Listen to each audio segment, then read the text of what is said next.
안녕하세요. 영대일리입니다. 저번 영상에서 댓글들을 보다가 1, 2월 공부 복습 주기가 궁금하다고 하신 분이 계셔서 월별 공부법 영상을 한번 준비해 보게 되었습니다. 우선 시작하기 전에 잘 모르시는 분들도 계실 것 같아서 말씀드리면 저는 1차 대비는 배지훈 강사님의 연간 패키지를 수강했었고 교재도 모두 배지훈 강사님의 교재를 활용했습니다. 다른 강사님들의 강의 자료나 강의를 따로 참고하지는 않았었고 6월부터는 논술 강의가 따로 열리지 않아서 혼자 공부를 했어야 했는데 이때부터는 3M이라는 유아 교직 논술 기출 문제집을 활용했습니다. 제가 사용했던 논술 기출 문제집은 2019년도 출간 버전이고 다시 한번 찾아보니 2020년도 출간 버전이 있더라고요. 이건 임용닷컴이라는 사이트에서 구매하실 수 있습니다. 또한 1차 시험을 준비할 때는 어떠한 스터디도 하지 않았습니다. 이외에 1차 시험과 관련된 내용들은 제가 재생 목록을 따로 만들어 놓았으니 여기 가서 한번 확인해 보셔도 좋을 것 같습니다. 먼저 1월 공부 방법부터 말씀드리자면 1월부터 배지훈 강사님의 교육과정 개론 강의와 교직논술 강의가 시작되었는데 저는 이때 보육실습 중이라서 공부를 아예 하나도 하지 못했습니다. 그래서 1월달 공부 방법은 말씀드릴 수가 없을 것 같아요. 바로 2월로 넘어가면 제가 사용했던 스터디 플래너를 보니 2월 9일부터 3월 8일까지 그동안 밀렸던 개론 강의와 교직논술 강의를 모두 완강을 했었습니다. 3월 강론 강의에서부터는 밀린 강의 없이 강의가 올라오는 시기와 맞게 저도 같이 이렇게 수강을 하면서 나아갈 수 있어서 일정한 공부 패턴이 있었는데 2월 달에는 1월에 밀린 강의까지 소화해냈어야 했기 때문에 이때는 따로 정해진 공부 패턴은 없었고 그날 할 수 있는 최대한의 공부를 했었습니다. 그나마 고정적인 하루 패턴을 말씀드리면 저는 오전 시간에는 논술 공부를 했고 그리고 누리과정 해설서의 총론 부분만 정독을 하고 그 총론의 고시문 부분만 조금 암기를 시도를 했었습니다. 그리고 오후 공부를 시작하기 전에 전날 강의를 들으면서 진도 나갔던 부분의 교재를 1회독 정독하면서 복습을 다시 한번 해주었습니다. 오전에 논술 공부는 어떻게 했었냐면 매주 강사님께서 논술 과제로 문제를 여러 개씩 주셨었어요. 저는 이 문제 한두 개씩에 대해서만 논술을 한번 작성을 해보고 그리고 스스로 피드백을 해보았습니다. 그리고 강사님께서 논술 강의를 하실 때 논술 내용에 들어가면 좋을 법한 장학 자료를 주실 때도 있었어요. 저는 이 장학 자료들을 읽기도 해보고 필사를 해보기도 했습니다. 그리고 오후에는 인강 3개 정도씩 듣고 들은 내용 부분에 대해서는 바로바로 복습을 해주었습니다. 사실 이게 끝입니다. 2월에는 1월에 밀렸던 강의들도 따라잡아야 해서 거의 매일 인강을 들었었어요. 하지만 강의를 듣고 바로 복습을 하지 않으면 공부한 내용을 제 것으로 만들기 어렵기 때문에 그날 강의를 듣고 그날 바로 복습이 가능한 양만큼만 강의를 들었었는데 그게 저에게는 하루에 강의 3개씩이었습니다. 이때의 복습 방법을 조금 더 구체적으로 말씀드려 보자면 예를 들어 제가 오늘 총론 20, 21, 22 강의를 수강을 해야 한다면 먼저 20 강의를 듣고 바로 다음 강의로 넘어가지 않고 20 강의에 해당하는 교재 부분을 보면서 혼자 정독을 하면서 먼저 첫 번째 복습을 했습니다. 이때 정독을 하면서 암기도 조금 했었는데요. 강의를 들을 때 중간중간 강사님께서 외워두어야 한다고 말씀하신 부분부터 한번 암기를 시도해 보았습니다. 2월 달에 처음 공부할 때 암기를 할 때는 막 그거에 매달려서 집착적으로 암기를 하기보다는 한번 암기를 해볼까? 이런 느낌으로 좀 가볍게 암기를 했었어요. 이렇게 강의를 듣고 바로 교재를 정독하고 암기하는 복습 패턴을 21강의, 22강의에서도 반복을 합니다. 그리고 마지막으로 기출문제집을 펴서 오늘 들은 강의 내용 부분을 살펴보았습니다. 공부 초반에 기출문제를 볼 때는 문제를 푼다는 시선으로 보기보다는 기출문제집을 한번 구경해본다는 느낌으로 보았습니다. 아테나와 기출문제집 교재를 함께 동시에 펴두고 내가 오늘 공부한 내용이 시험 문제에 출제될 때는 이런 유형과 방식으로 출제되는구나 라고 생각을 하면서 기출문제를 보았습니다. 그리고 문제는 풀지 않고 대신 문제에 대한 해설을 꼼꼼하게 읽어보았어요. 이런 방식으로 임용시험의 서답식은 어떻게 작성을 해야 하는지에 대한 이해를 높였습니다. 그리고 아테나 교재와 기출문제집을 동시에 보면서 기출에서 출제된 내용 부분에 대해서 아테나 교재에 기출이라고 적어서 표시를 해두었습니다.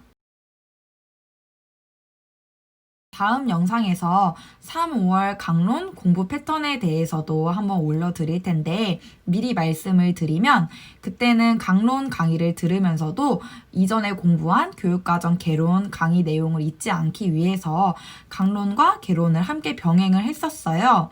이때 개론을 복습을 할 때 제가 교재에 미리 기출에 나온 부분은 기출이라고 표시를 해 두었기 때문에 기출에 표시가 되어 있는 부분을 보면서 이미 한번 시험에 출제된 내용이니까 이 부분은 중요하지 좀 더 열심히 암기를 해야겠군 이렇게 생각을 하면서 암기의 우선순위를 두고 더 집중적으로 암기를 했었습니다. 이처럼 저는 한 번 복습을 할 때 공부한 내용의 교재 부분을 정독도 해보고 암기도 한번 해보고 또 기출문제집도 보면서 좀 꼼꼼하게 복습을 했던 편이에요. 그래서 1월에 밀린 강의도 들어야 했던 2월에는 누적 복습은 하지는 못했었어요. 누적 복습이라고 해봤자 전날 들었던 강의 내용 부분을 교재를 1회독 한번 해보면서 다시 강의 내용을 떠올리는 정도였습니다. 강사님께서 이번 주 강의를 올려주시면서 다음 주 강의가 올라오기 전까지 몇 회독을 하면서 복습을 하는 게 좋을 것 같다고 말씀을 해주시는 때가 있는데 만약에 1월 달부터 강의를 잘 따라가고 계시다면 강사님께서 말씀해주신 복습 패턴에 맞게 공부를 하는 것이 좋다고 생각합니다. 그리고 공부 시간 혹시 궁금하시지 않은가요? 저는 합격 수기를 보면서 그렇게 공부 시간을 많이 확인을 했었어요. 하지만 공부 시간보다 중요한 건 실제로 공부할 때 얼마나 밀도 있게 집중을 하면서 공부를 했느냐가 중요한데 말이에요. 제 스터디 플래너를 보니 2월 달에는 공부 시간이 날마다 불규칙적이더라고요.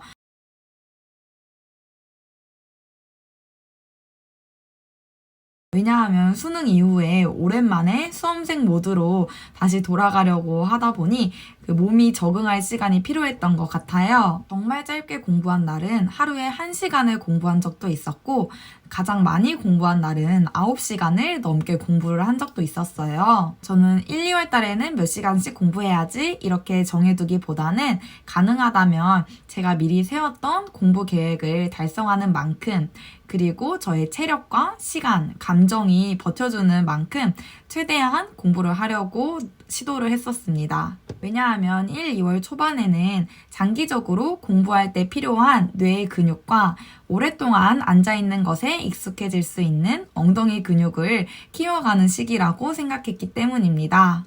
그리고 저는 자기 전에 다이어리를 쓰면서 오늘 하루 공부를 어떻게 했는지에 대해서 스스로를 평가하는 시간을 가졌었는데요. 물론 공부 시간이 늘어나 있으면 기분은 좋지만 저는 공부 시간을 저를 평가하는 척도로 삼지는 않았었습니다. 공부 시간보다도 오늘 세웠던 계획을 달성을 했는지 그리고 공부의 질이 어땠는지를 평가했어요.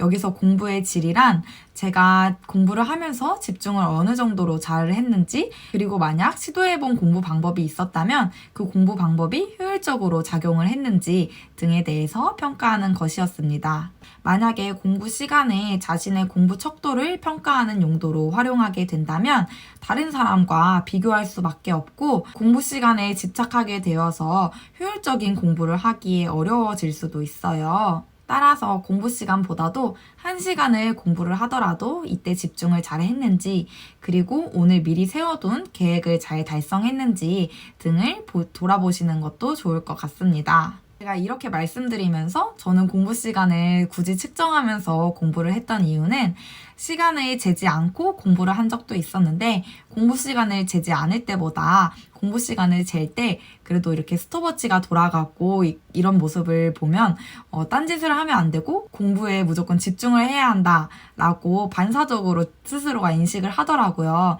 그래서 저는 이 스톱워치로 공부 시간을 잴 때 좀 더 집중이 잘 됐기 때문에 이렇게 공부 시간 재는 방법을 활용했습니다. 만약 공부 시간을 재는 것이 스스로를 부담되고 힘들게 한다면 공부 시간 측정하는 것은 그렇게 중요하지 않은 것 같습니다. 그리고 공부 계획하니까 갑자기 생각이 든 건데 만약 그날의 공부 계획을 달성하지 못했을 경우 그리고 고정적인 오픈날은 만들어두지 않았는지가 궁금하실 수도 있을 것 같아요. 뭐 아닐 수도 있고요. 우선 저는 공부 쉬는 날을 따로 만들어두진 않았습니다. 재학생으로서 학업을 병행했기 때문에 통학하는 시간, 학교 수업을 듣는 시간, 과제를 하는 시간, 실습 기간, 시험 기간 등 여러 방면에서 이미 공부 시간을 많이 뺏기고 있다고 생각했기 때문이에요. 만약 공부 쉬는 날을 고정적으로 만들어 둔다면 그날을 바라보면서 다른 날들에 공부를 좀 더 열심히 할 수도 있어요. 하지만 사람 일에는 변수들이 존재하잖아요.